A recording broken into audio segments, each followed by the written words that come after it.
లోనే కాకుండా భారతదేశ చరిత్రలోనే సువర్ణాక్షరాలతో లిఖించదగ్గ రోజు మనకి ఏప్రిల్ 14 అంబేద్కర్ గారి జయంతి రోజున ఈ అద్భుతమైనటువంటి ప్రజలకు అర్థమయ్యేటటువంటి భాషలో సరళమైనటువంటి ఒక చట్టాన్ని భూభారతి చట్టాన్ని తీసుకొచ్చినటువంటి మన రాష్ట్ర ప్రభుత్వానికి ప్రజా ప్రభుత్వానికి ముఖ్యమంత్రి గారికి రెవెన్యూ మినిస్టర్ గారికి కేబినెట్ అందరికీ కూడా గట్టి చప్పట్లతో నిలబడి మనం కృతజ్ఞతలు తెలియాల్సిన అవసరం ఉంది.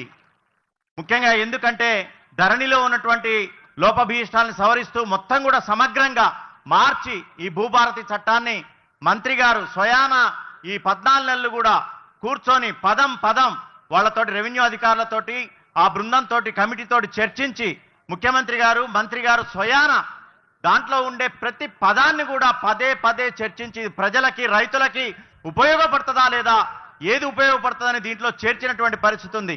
కాబట్టి ఇంత శ్రద్ధగా స్వతహాగా రైతులైనటువంటి ముఖ్యమంత్రి గారు మంత్రి గారు చేసినటువంటి చట్టం కాబట్టి దీన్ని ఒక్కసారి నేను వివరించే ప్రయత్నం చేస్తాను.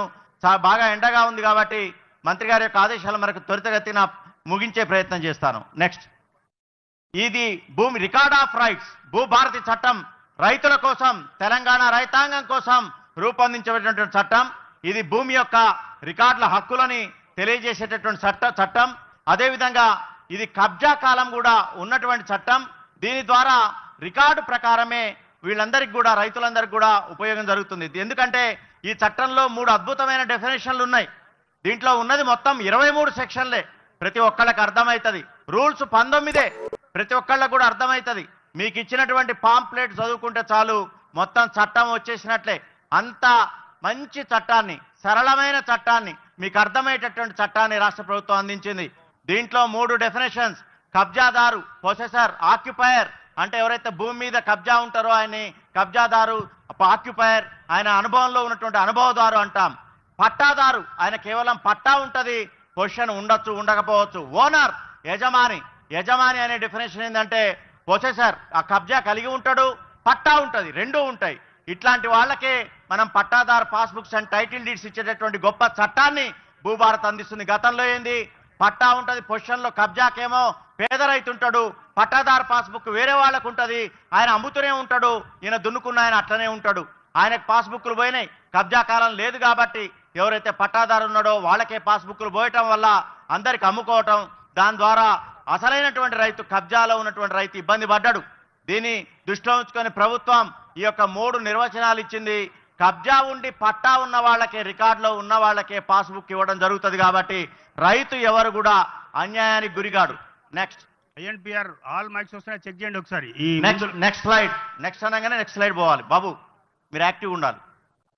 భూభారతి కీలక అంశాలు చూస్తే ధరణి స్థానంలో కొత్త భూమి హక్కుల రికార్డు భూభారతి. హక్కుల రికార్డులో తప్పుల సవరణకు అవకాశం గతంలో చట్టబద్ధంగా లేదు. మనకి ధరణిలో రూల్స్ లేవు. అదేవిధంగా తప్పుల సవరణకు అంతంత మాత్రమే అవకాశం ఉండేది. ఇక్కడ పూర్తిగా ఈ చట్టం పెట్టినప్పటి నుంచి సంవత్సరం లోపులో మీరు ఉన్నటువంటి రికార్డు ధరణిలో అయితే రికార్డు ఉందో దాంట్లో తప్పులుంటే సవరణ కోసం మీరు అప్లికేషన్ పెట్టుకోవచ్చు. ఆర్డీఓ కాకపోతే కలెక్టర్ కాకపోతే ల్యాండ్ ట్రిబ్యునల్ ఇవన్నీ కూడా సవరణ చేస్తుంది. తర్వాత రిజిస్ట్రేషన్ మ్యూటేషన్ చేయడానికి ముందు భూముల సర్వే మ్యాప్ తయారీ. ఇది ఇప్పుడే కాదు, త్వరలోనే మంత్రి గారు చెప్తారు.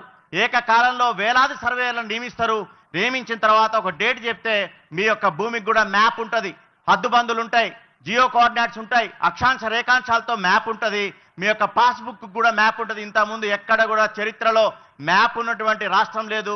మీ భూములకి మ్యాప్ ఉన్నటువంటి ఒక పాస్బుక్ లేదు మన తెలంగాణకి. దీనివల్ల మనకు సాధ్యమవుతుంది. తర్వాత పెండింగ్ సాదా బైనామా దరఖాస్తుల పరిష్కారం. మీ అందరికీ తెలుసు తెలంగాణలో సాదా బైనామాలంటే మామూలు అది నమ్మకం మీద ఊళ్ళో పెద్ద మనుషుల మధ్య కిత్తా పేరు చెప్పుకొని వాళ్ళు అక్కడ కూర్చొని ఇద్దరి మధ్య ఒప్పందంతో తెల్ల కాగితం మీద రాసేదే సాదా బైనామా.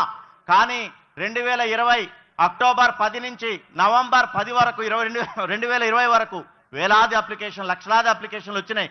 కానీ చేయలేదు. కారణం ఏంటంటే హైకోర్టు కొట్టేసింది, చట్టంలో లేదని కొట్టేసింది. ఇప్పుడు చట్టంలో పెట్టిరు కాబట్టి అటువంటి సాదా బైనామాలకి పరిష్కారం లభించనుంది. అదేవిధంగా వారసత్వం వచ్చిన భూములకు మ్యూటేషన్ చేసే ముందు నిర్ణీత కాలంలో విచారణ. ఇది ప్రధానమైనటువంటి విప్లవాత్మకమైన చర్య. ఎందుకంటే మీ అందరికీ తెలుసు ఒక అమ్మకి నా తల్లిదండ్రులకి 4 కొడుకులు ఉంటారు. ఒక కొడుకు దుబాయ్లో ఉంటాడు, ఒక కొడుకు ఆస్ట్రేలియాలో ఉంటాడు. ఇక్కడ ఉన్న 2 కొడుకులు హుషారుంటారు. వాళ్ళు పోయి మేమిద్దరమే అని చెప్పి తహసీల్దార్ దగ్గర చేయించుకుంటారు. మిగతా ఇద్దరు అన్నదమ్ములు దుబాయ్ నుంచి కూలీగా ఉన్నటువంటి వాళ్ళు వచ్చి లబో దిబోమని తహసీల్దార్ దగ్గర పోతే నా చేతిలో లేదు, ఆర్డీఓ దగ్గర పోతే నా చేతిలో లేదు, కలెక్టర్ దగ్గర పోతే నా చేతిలో లేదు, కోర్టుకు బొమ్మంటున్నారు. దానికి పరిష్కారమే పెండింగ్ సాదా బైనామాల పరిష్కారం సెక్షన్ 6 ప్రకారంగా స్వయంగా మంత్రివర్గం అంతా చర్చించి మంత్రి గారి యొక్క ఆలోచనతోటి సాదా బైనామాలు పరిష్కారం చేయాలా. పేదవాళ్ళు ఎస్సీ ఎస్టీ బడుగు బలహీన వర్గాలే ఈ సాదా బైనామాలు రాసుకుని ఊళ్ళో పేదవాళ్ళు అని చెప్పి చేయడం జరుగుతుంది. ఎందుకంటే మీ అందరికీ తెలుసు, మా తహసీల్దార్ తెలియదు, ఆర్డీఓ తెలియదు, కలెక్టర్ తెలియదు. నిన్న నైట్ అడిగి వాళ్ళు ఎన్ని స్లాట్స్ ఉన్నాయంటే మాకు తెలియదు సార్, ధరణి ఓపెన్ చేస్తేనే ఎంతమంది స్లాట్స్ ఉంటాయి, ఎంతమంది రిజిస్ట్రేషన్ చేసుకుంటారు, ఎంతమంది వారసత్వం చేసుకుంటారని తెలియదు. తహసీల్దార్ ఇవాళ పొద్దున ఓపెన్ చేస్తాడు, వారసత్వం కోసం వస్తారు వాళ్ళు, అండర్టేకింగ్ ఇచ్చిన తర్వాత ఏమాత్రం విచారణకు అవకాశం లేదు. తహసీల్దార్ చేయకపోతే ఊరుకోదు ప్రభుత్వం, అదే రోజు చేయాలనే నిర్ణయం ఉంది. కాబట్టి తహసీల్దార్ తప్పనిసరిగా నలుగురు కొడుకులున్న ఇద్దరు కొడుకులకి వాళ్ళు ఇచ్చినటువంటి స్టేట్మెంట్ ఆధారంగా చేసే పరిస్థితి. ఊళ్ళల్లో ఎక్కడ కూడా వీఆర్ఓలు వీఆర్ఏ రెవెన్యూ వ్యవస్థ లేదు. ఈయనకి ఎంతమంది కొడుకులు అడుగుదామంటే మండలానికి మొత్తం ఒకే గిర్దావర్, ఎవరు అడిగే పరిస్థితి లేదు, వ్యవస్థ లేదు. కాబట్టి ఇట్లా దగాబట్టటువంటి తమ్ముళ్ళకి అన్నలకి ఇది సాదా బైనామాలు అనేది పెద్ద పరిష్కారం. వారసత్వంగా వచ్చిన భూములకి అందరికి కూడా అక్కలకి తమ్ముళ్ళకి అందరికి సమానంగా వచ్చేటటువంటి పరిస్థితి. ఇప్పుడు ఈ వారసత్వంగా వచ్చే భూముల్లో వారం రోజులు నోటీసులు ఇస్తారు. సెక్షన్ 6 ప్రకారం వారం రోజులు నోటీస్ ఇచ్చి 30 రోజుల్లో తహసీల్దార్ చేయకపోతే 31వ రోజు ఆటోమేటిక్ రిజిస్ట్రేషన్ అనేది కంప్యూటర్లో అవుతుంది. అంటే మా తహసీల్దార్ చేయకుండా ఏమైనా పండబెట్టినా కానీ 31వ రోజు 30 రోజులు చూస్తుంది కంప్యూటర్. 31వ రోజు ఎవరైతే అప్లై చేసుకురో వాళ్ళకి ఆటోమేటిక్గా వారసత్వంగా వచ్చిన భూములకు రిజిస్ట్రేషన్ జరుగుతుంది. ఒక పక్క అధికారులకు చెక్ పెడుతూ, ఒక పక్క న్యాయం చేస్తూ, ఒక పక్క రైతులకి న్యాయం చేసినటువంటి పట్టాదారులకు చేసేదే ఈ యొక్క వారసత్వంగా వచ్చిన భూములకు మ్యూటేషన్ చేసే విధానం. భూమికి హక్కులు ఏ విధంగా సక్రమించినా మ్యూటేషన్ చేసే రికార్డులు, అదేవిధంగా ధరణిలో ఉన్నటువంటి ఇప్పుడైతే రిజిస్ట్రేషన్ అయిపోయి మ్యూటేషన్ అయిపోయి పాస్బుక్ వస్తుందో దాన్ని కంటిన్యూ చేస్తున్నారు. సెక్షన్ 7 ప్రకారం కానీ సెక్షన్ 8 ప్రకారం కానీ ఏ విధంగా అయితే మనకి రిజిస్ట్రేషన్ కావచ్చు, మ్యూటేషన్ కావచ్చు, లేకపోతే గిఫ్ట్ కావచ్చు, దానపత్రం కావచ్చు, మార్టగేజ్ కావచ్చు, లేకపోతే కోర్టు రికార్డు కావచ్చు, ఏది ఉన్నా కానీ ఇవైతే ఉన్నాయో ఇప్పుడున్నటువంటి పరిస్థితే సౌలత్ ఉంటుంది. మీరు పోగానే స్లాట్ బుక్ చేయగానే రిజిస్ట్రేషన్ అవుతుంది, మ్యూటేషన్ అవుతుంది, పాస్బుక్ వస్తుంది. అది సేమ్ కంటిన్యూ దీంట్లో కూడా భూభారతిలో అవుతుంది. అదేవిధంగా మనకి పాస్ పుస్తకాల్లో భూమి పటం ఇంతకుముందు చెప్పినా ఎక్కడ కూడా లేదు. భూమి పుస్తకాలలో పాస్బుక్లో మీ భూమి పటం తెలియదు. తెలంగాణలో వైవాట్ కబ్జాలు ఉంటాయి, ముంజింలే పట్టాలు ఉంటాయి. మీకు తెలుసు, అన్నదమ్ములు పంచుకున్నప్పుడు ఈ సర్వే నెంబర్లో ఆయన ఉంటాడు, ఆయన సర్వే నెంబర్లో ఈయన ఉంటాడు. ఆ పరిస్థితుల్లో కూడా ఈ పటం ద్వారా జియో కోఆర్డినేట్ ద్వారా భూమి పాస్ పుస్తకంలోనే నీ భూమి ఎక్కడుంది అక్షాంశ రేఖాంశాలతో వస్తుంది. గూగుల్ ఎర్త్లో కొడితే నీ భూమి ఎక్కడుందో మొత్తం చూపిస్తుంది. ఆ విధంగా త్వరలో దశలుగా ఇది మనకు రానున్నది. తర్వాత భూ సమస్యల పరిష్కారానికి 2 అంచెల అప్పీలు వ్యవస్థ. అంటే ఇంతకుముందు ఏంది, తహసీల్దార్ చేస్తే తప్పు జరిగితే ధరణిలో పట్టించుకునే నాదులు లేడు. ఎంఆర్ఓ పోయి ఏందిట చేసినా నాకు తెలియదు, కోర్టుకు పో. అదేవిధంగా ఆర్డీఓ పోతే నా చేతిలో లేదు, కోర్టుకు పో. కలెక్టర్ దగ్గర పోతే నా చేతిలో లేదు, కోర్టుకు పో. అంటే కలెక్టర్ కూడా చేయలేనటువంటి పరిస్థితుల్లో ఉన్నటువంటి ధరణి చట్టాన్ని సవరించి అప్పీల్ వ్యవస్థ చేశారు. తహసీల్దార్ చేసిన దాని మీద ఆర్డీఓకి అప్పీల్ చేసుకోవచ్చు 30 రోజుల్లో. ఆర్డీఓ చేసిన దాని మీద కలెక్టర్కి అప్పీల్ చేసుకోవచ్చు. కలెక్టర్ దగ్గర కూడా ఎవరైనా అన్యాయం జరిగిందని తెలిస్తే ల్యాండ్ ట్రిబ్యునల్ అనేది ఉంటుంది, లేకపోతే సీసీఎల్ఏ ఉంటుంది. అక్కడ కూడా సెక్షన్ 15 ప్రకారంగా అప్పీల్ చేసుకొని న్యాయం పొందొచ్చు. అంటే న్యాయం అనేది న్యాయస్థానాల చుట్టూ హైకోర్టులో సివిల్ కోర్టులో తిరగకుండా రెవెన్యూ వ్యవస్థలోనే న్యాయం అందే విధంగా చేసినటువంటి చట్టమే సెక్షన్ 15. గట్టి చప్పట్లతోటి ఇప్పటివరకైతే ఎవరైతే బాధపడ్డారో వాళ్ళందరూ కూడా విముక్తి కలిగే విధంగా ఆర్డీఓ లెవెల్లో, కలెక్టర్ లెవెల్లో అన్ని సమస్యలు పరిష్కారం అయ్యే విధంగా ఈ భూభారతి చట్టం మన ఇంటి ముందుకు ఒక చుట్టంలాగా తీసుకొచ్చినటువంటి పరిస్థితి ఉంది. తర్వాత అద్భుతమైనది భూధార్ కార్డుల జారీ. మనిషికి ఏముంది, ఆధార్ ఉంది. మరి భూమికి ఏమి ఇవ్వాలి మనం?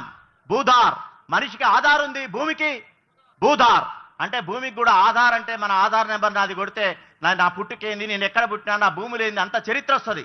భూమికి కూడా భూధార్ నెంబర్ కొడితే నీ భూములు ఎక్కడున్నాయి, జియో కోఆర్డినేట్స్ ఎక్కడుంది, నీకు ఒలిగొండలో ఏముంది, భువనగిరిలో ఏముంది, మొత్తం చరిత్ర అంతా కూడా వచ్చి పటాలు వచ్చి మొత్తం కూడా వచ్చినటువంటి పరిస్థితి ఉంది. దాని ద్వారా తరతరాలుగా మీ వారసత్వంగా భూములన్నీ కూడా పరిరక్షణగా ఉంటాయి.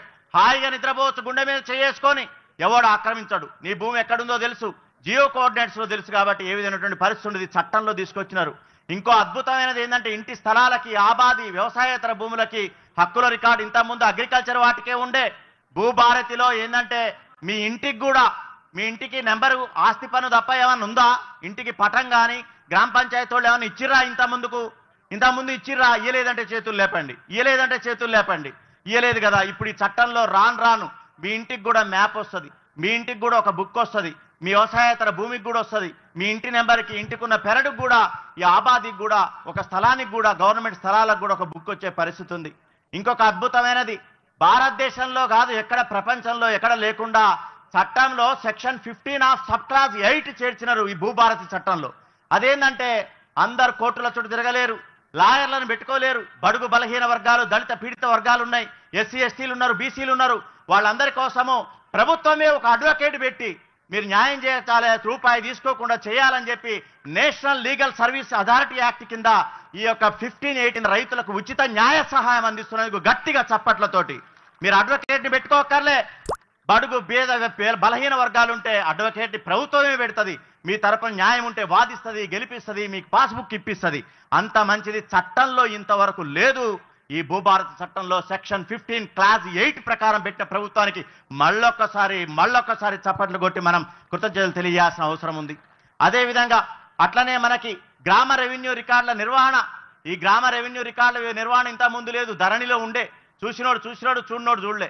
ఇంతకుముందు మాత్రం పట్వార్లు కానీ విఆర్ఓలు కానీ ఇంటి అరుగు మీద కూర్చొని మంచిగా మొత్తం కూడా పహానీలు రాస్తుండే, 14 గడులుండే, బ్రహ్మాండంగా కాస్తకాలం ఉండే, కిస్తుండే, కిత్తా పేరుండే, శిస్తుండే, సాగునీరు ఎక్కడి నుంచి వస్తుండే, ఏ రకం ఉండే, మాగాణి ఏ విధంగా ఉండే, ఇవన్నీ కూడా వివరాలు ఉండే. ఇప్పుడు ఏం లేవు, 5 కాలంలో అయినాయి. భూమి ఎవరు, పట్టాదారు ఎవరు, శిస్తు ఏ కాలం